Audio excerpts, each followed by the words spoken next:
সুপ্রিয় শিক্ষার্থীবৃন্দ, তোমরা সকলে কেমন আছো? আশা করি ভালো আছো, সুস্থ আছো।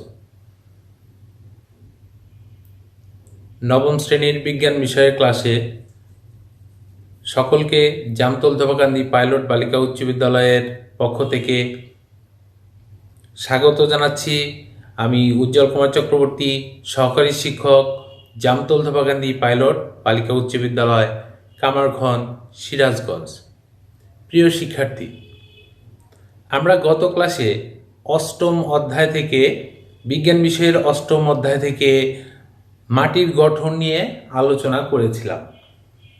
আমরা সেখানে আলোচনা করতে গিয়ে দেখেছিলাম যে মাটিতে অজৈব বা খনিজ পদার্থ, মাটিতে বিভিন্ন রকমের পদার্থ থাকে, তাই না? আমরা চারটা অংশ একটা চার্টের মাধ্যমে দেখেছিলাম যে মাটিতে খনিজ পদার্থ থাকে 45 ভাগ, বায়বীয় পদার্থ থাকে 25 ভাগ, তারপরে পানি থাকে 25 ভাগ এবং জৈব পদার্থ থাকে 5 ভাগ। আমরা আজ মাটির বিভিন্ন স্তর নিয়ে আলোচনা করব। মাটির স্তর,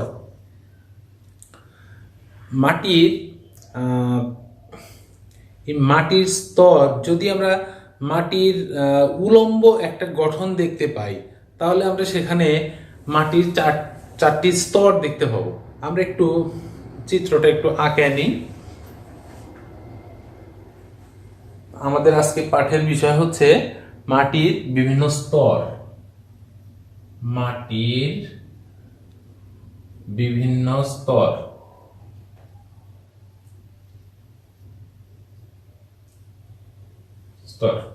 লক্ষ্য করো,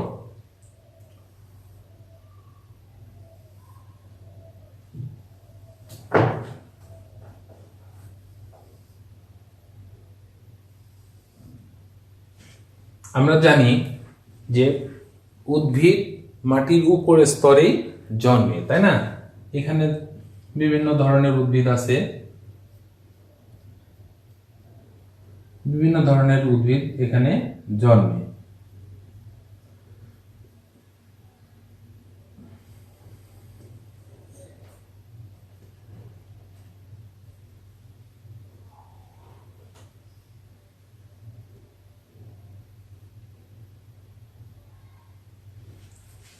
মাটির উপরের এই স্তরে বিভিন্ন ধরনের উদ্ভিদ জন্মে।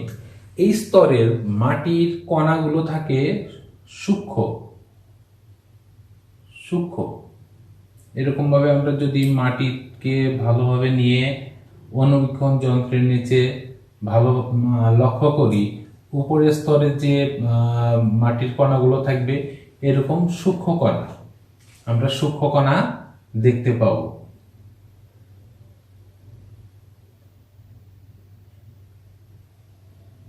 উপরের স্তরে কিন্তু এটা হবে যে স্তরে উদ্ভিদ জন্মে। উদ্ভিদ যে স্তরে জন্মে সেই স্তরটাতে মাটির কণাগুলো থাকবে মিহি, এরকম ছোট ছোট। একে একটা নাম দিতে পারি। এর যদি নাম দিই আমরা এ, তাহলে এই উপরের স্তরটাকে বলা হবে হরাইজন এ। হরাইজন এ। তো এটা হচ্ছে মাটির একটা উলম্ব গঠন। তো উপরের স্তরকে আমরা, মাটির যে প্রথম স্তর, এই স্তরকে বলবো আমরা হরাইজন এ বা টপ সয়েলও একে বলতে পারি। দ্বিতীয় স্তরের গঠনটা একটু এই প্রথম স্তরে যে মাটির গঠনটা ছিল ক্ষুদ্র, এখানে একটু আকারটা একটু বড় হবে, একটু বড় বড় হবে। এরকম তোমরা যদি ভালোভাবে লক্ষ্য করো দেখতে পাবে যে এখানে অনেক উপরের স্তরের তুলনায় একটু মাটির কণাগুলো আকারে বড় থাকবে। তারপরের স্তরটা আর একটু বড় থাকবে।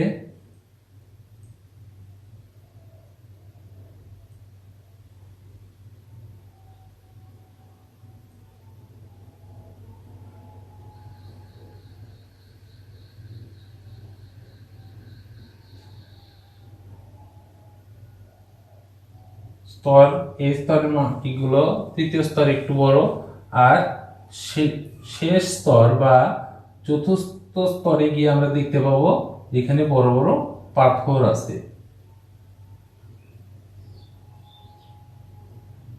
বিভিন্ন রকমের পাথর আছে।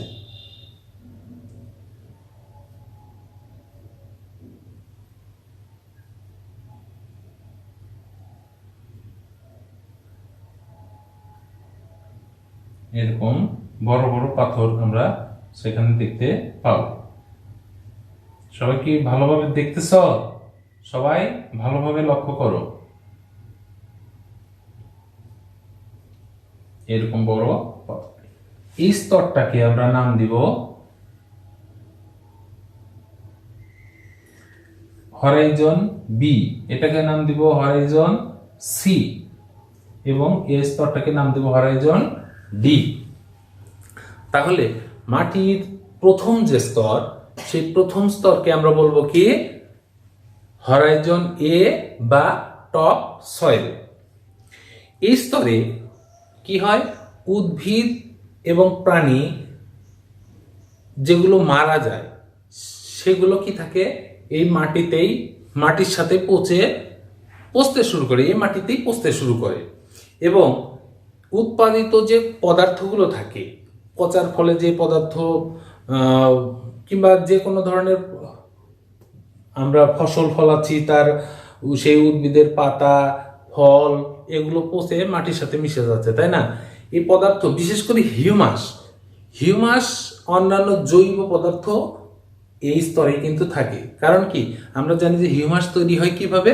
হিউমাস তৈরি হয় উদ্ভিদের ফল মূল, উদ্ভিদের ফলের খোসা, তারপরে উদ্ভিদের পাতা, কিংবা বিভিন্ন প্রাণীর ধ্বংসাবশেষ, কিংবা বিভিন্ন প্রাণীর বর্জ্য পদার্থ, সেগুলো এই স্তরের মাটিতেই মিশে থাকে, অর্থাৎ ফলে সেখানে হিউমাস তৈরি হয়।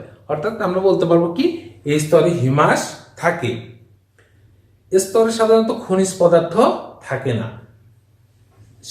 আর সেগুলো কি হয়, সেগুলো এই স্তরে যখন আমরা মাটিতে পানি আছে আমরা জানি, তাই না? উপরে বৃষ্টির মাধ্যমে হোক, আমরা সেচের মাধ্যমে হোক পানি দিচ্ছি, সে পানিগুলো কি হয়, সেটা চুইয়ে নিচের স্তরে চলে যায়, অর্থাৎ হরাইজন বিতে চলে যায়। হরাইজন বিতে গিয়ে সেখানে জমা হয়, অর্থাৎ সেগুলো পানির সাথে প্রবাহিত হয়ে মাটির নিচের স্তরে চলে যায়। অর্থাৎ প্রথম স্তরের মাটি কেমন হয়? প্রথম স্তরের মাটি সাধারণত হয় বালুময়। বুঝতে পারছো? প্রথম স্তরের মাটি হয় বালুময়। এবার আসো মাটির দ্বিতীয় স্তর। মাটির দ্বিতীয় স্তরকে বলা হয় হরাইজন বি। তোমরা চিত্রে দেখতে পাচ্ছ, মাটির দ্বিতীয় স্তরকে বলা হয় হরাইজন বি। এই স্তরটাকে সাব অয়েলও কিন্তু বলা হয়, সাব সয়েলও বলা হয়, কারণ আমরা জানি সয়েল অর্থ হচ্ছে মাটি, সাব সয়েল। তো এই হরাইজন বিকে আমরা সাব সয়েল বলছি। এই স্তরে সামান্য পরিমাণ হিউমাস থাকে, উপরের স্তরে থাকে বেশি, দ্বিতীয় স্তর অর্থাৎ হরাইজন বিতে সামান্য পরিমাণে সাব সয়েল থাকে। এই স্তরে উপরের স্তর হতে যে খনিজ পদার্থগুলো চুইয়ে নিচের স্তরে আসে, এই অর্থাৎ উপরে তো খনিজ পদার্থ থাকে না, ফলে কি হয়, চুইয়ে পানির সাহায্যে সেটা নিচের স্তরে এসে জমা থাকে। মাটির তৃতীয় স্তরটিকে হরাইজন সি বলা হয়। দেখো, লক্ষ্য করো, এখানে তৃতীয় স্তরকে নাম দেওয়া হয়েছে কি সি, হরাইজন সি। মাটি তৈরি হয় কোথা থেকে? শিলা থেকে, যেখানে জটিল রাসায়নিক প্রক্রিয়ায় এই ক্ষেত্রে জড়িত থাকে। মাটি তৈরি হচ্ছে কোথা থেকে? শিলা থেকে। এখানে জটিল রাসায়নিক প্রক্রিয়াটা এর সাথে যুক্ত থাকে। মূল শিলা কি হয়? মূল শিলা থাকে শক্ত, সেই মূল শিলাটা ধীরে ধীরে আস্তে আস্তে নরম হয়ে এক পর্যায়ে সেটা মাটির কণায় পরিণত হয়। কঠিন শিলা এক সময় কি হয়, আস্তে আস্তে নরম হয়ে মাটি কণায় পরিণত হয়। আর এই মাটিগুলো থাকে কোথায়? এই মূল শিলা থাকে হরাইজন সিতে। এই নরম শিলায় পরিবর্তিত হয়ে কি হচ্ছে, মাটি কণায় পরিণত হচ্ছে, তাই না? এর পরের যে স্তরটি আছে সেই স্তরটিকে বলা হয় চতুর্থ স্তর। এই চতুর্থ স্তরটি নাম দেওয়া হয়েছে কি, হরাইজন ডি। চতুর্থ স্তরের নাম হরাইজন ডি। হরাইজন সি স্তরের পরের যে স্তর হবে সেই স্তরটাই হবে হরাইজন ডি। এই স্তরটি হলো মূল শিলা, যা খুবই শক্ত। আমরা চিত্রেই দেখতে পাচ্ছি যে এখানে যে শিলাগুলো আছে সেগুলো আকারে বড় এবং এগুলো কিন্তু খুবই শক্ত। সবাই আশা করি বুঝতে পারছো? ভালোভাবে একটু চিত্রটা দেখে নাও।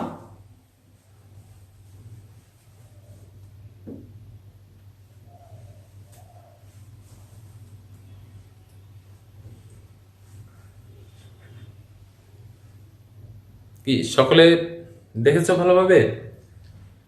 তাহলে আজকে আমরা কি নিয়ে আলোচনা করলাম? আমরা আলোচনা করলাম মাটির বিভিন্ন স্তর নিয়ে। মাটির যদি আমরা উলম্ব একটি চিত্র দেখি, সেই চিত্রে দেখতে পাবো কি মাটির স্তর আছে কয়টি? 4টি, তাই না? মাটির স্তর আছে 4টি। প্রথম স্তরকে বলা হয় কি টপ সয়েল, যেখানে উদ্ভিদ জন্মে এবং এই স্তরে কি প্রচুর পরিমাণে হিউমাস থাকে। কারণ এই স্তরে উদ্ভিদ জন্মাচ্ছে, উদ্ভিদের পাতাগুলো পড়তেছে মাটিতে, মাটির সঙ্গে মিশে যাচ্ছে। আবার উদ্ভিদের ফুল ফল এগুলোও যেগুলো পচে যাচ্ছে, ফলের খোসা এগুলো পচে মাটির সাথে মিশে যাচ্ছে, কিংবা বিভিন্ন প্রাণীর মরদেহ সেগুলো মাটির সাথে পচে মাটির সাথে মিশে যাচ্ছে। অর্থাৎ এই স্তরে প্রচুর পরিমাণে হিউমাস থাকে। প্রথম স্তরকে বলা হলো টপ সয়েল। দ্বিতীয় স্তরকে বলা হয়েছে কি সাব সয়েল। অর্থাৎ মাটি যখন রূপান্তরিত হয় না, মাটিতে পরিণত হয় না, এরকম অবস্থা। তো সাব সয়েলে কি হয়? সাব সয়েলে উপরের স্তরে, টপ সয়েলে যে খনিজ পদার্থগুলো থাকে সেগুলো পানির সাথে মিশে এই দ্বিতীয় স্তর অর্থাৎ হরাইজন বিতে জমা হয়। এরপরে স্তরটি হচ্ছে হরাইজন সি। হরাইজন সিতে কি ঘটে? হরাইজন সিতে দেখা যায় যে কঠিন শিলাগুলো আস্তে আস্তে নরম হয়ে যায়। নরম হয়ে এক পর্যায়ে সেটা মাটির কণায় পরিণত হয়। এই মাটির কণা থেকেই কিন্তু এই নরম শিলা মূল শিলা থেকে কি হয়? নরম মূল শিলা থেকে এই শিলাটা, এই নরম শিলা মূল শিলার থেকে নরম, কিন্তু মাটির কণা থেকে কিন্তু অনেক গুণ শক্ত। বুঝতে পারছো? এই নরম শিলাই পরিবর্তিত হয়ে মাটির কণায় পরিণত হয়। এই স্তরে যে শিলাগুলো থাকে সেগুলো পরিবর্তিত হয়ে মাটির কণায় পরিণত হয়। এরপরের স্তরটা আছে কি হরাইজন ডি। এই স্তরে কি থাকে? অর্থাৎ এই স্তরটা হরাইজন সির পরের স্তরটার নাম দেওয়া হয়েছে হরাইজন ডি। এই স্তরে থাকে কি কঠিন শিলা থাকে এই স্তরে। এই স্তরটিকে মূল শিলা বলা হয়। মূল শিলা যা খুবই শক্ত। আশা করি সকলে বুঝতে পারছো। আমরা এরপরের যে টপিকসটা আছে সেটা হচ্ছে মাটিকে কি কি ভাগে ভাগ করা যায়। আমরা আজকে আর এই বিষয়টা নিয়ে আলোচনা করব না। আমরা আগামী ক্লাসে এই মাটি কয় প্রকার মাটি আছে আমরা আগামী ক্লাসে এটা নিয়ে আলোচনা করব। তো আগামী ক্লাস পর্যন্ত সকলে ভালো থাকো, সুস্থ থাকো এবং স্বাস্থ্যবিধির নিয়মগুলো মেনে চলো। সকলকে আবারও ধন্যবাদ জানিয়ে আজকের ক্লাস এখানেই শেষ করছি। ধন্যবাদ।